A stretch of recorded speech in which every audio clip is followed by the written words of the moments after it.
샬롬 365일 성경 통독 7일차입니다. 오늘 우리가 함께 읽을 말씀은 창세기 21장부터 23장까지의 말씀입니다.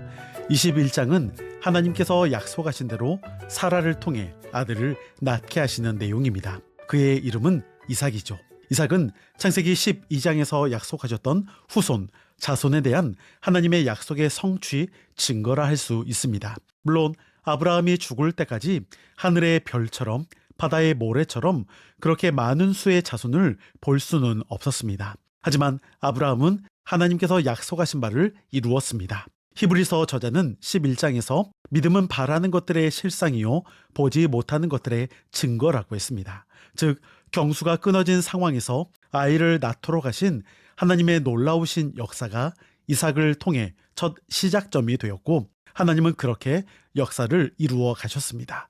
이삭을 낳고 시간이 흐르면서 하갈을 통해 낳았던 아들 이스마엘이 이삭을 놀려댔습니다. 하갈과 이스마엘이 더 이상 함께 할 수 없게 되었고 결국 쫓기게 되었는데, 하나님은 하갈과 이스마엘의 가정 역시도 지켜 보호해 주신다 말씀하십니다. 아브라함에게 약속하신 자손의 축복은 이삭을 통해서만이 아닌 다른 자녀들을 통해서도 약속하셨기 때문입니다. 물론 하나님의 백성으로서의 축복은 이삭을 통해서만 말씀하셨습니다. 그렇게 이스마엘을 통해 이룬 후손이 이슬람이며 그들이 믿는 알라도 역시 여호와 하나님과 동일한 존재이기는 합니다. 물론 하나님에 대한 인식의 차원이 다르고 그들의 조상이 이삭이 아닌 이스마엘이라는 점이 분명히 다르겠죠. 그래서 이스마엘과 이슬람은 알고 보면 유사한 역사와 전통을 가지기도 했습니다.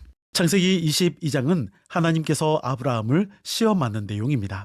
하나님은 아브라함에게 아들 이삭을 번제물로 바치라고 명령하십니다. 이는 도덕 윤리적으로 또한 신학적으로 이해되지 않는 문제입니다. 첫 번째는 하나님께서 과연 인신제사를 받으시냐라는 문제이죠. 하나님은 누구보다도 인간을 사랑하시는데 사람을 죽여 바치는 제사가 이해될 수 없기 때문입니다. 두 번째는 큰 민족을 이루시겠다는 하나님의 약속이 이삭을 죽이게 되면 거짓이 될 수 있습니다. 이삭을 죽이면 아브라함에게 약속하신 것이 이어질 수 없기 때문이죠. 그럼에도 아브라함은 묵묵히 순종합니다. 아들 이삭을 바치라는데 어떻게 저렇게 담담할 수 있을까 이해할 수 없는 장면이죠. 3일 길을 떠나 모리아산에 도착한 아브라함은 드디어 아들 이삭을 죽이려고 합니다. 이때 하나님께서 아브라함을 말리셨고 그의 믿음을 확인하셨다라고 말씀하십니다. 이를 놓고 히브리서 기자는 히브리서 11장 19절에서 이렇게 말씀합니다. 그가 하나님이 능히 이삭을 죽은 자 가운데서 다시 살리실 줄로 생각한지라 비유컨대 그를 죽은 자 가운데서 도로 받은 것이니라. 히브리서 저자는 비록 이삭이 죽더라도 하나님은 자신이 했던 약속을 반드시 지키시기에 아브라함이 믿었다라는 것입니다. 죽은 자 가운데서도 다시 살리실 것을 확신했다는 말이죠.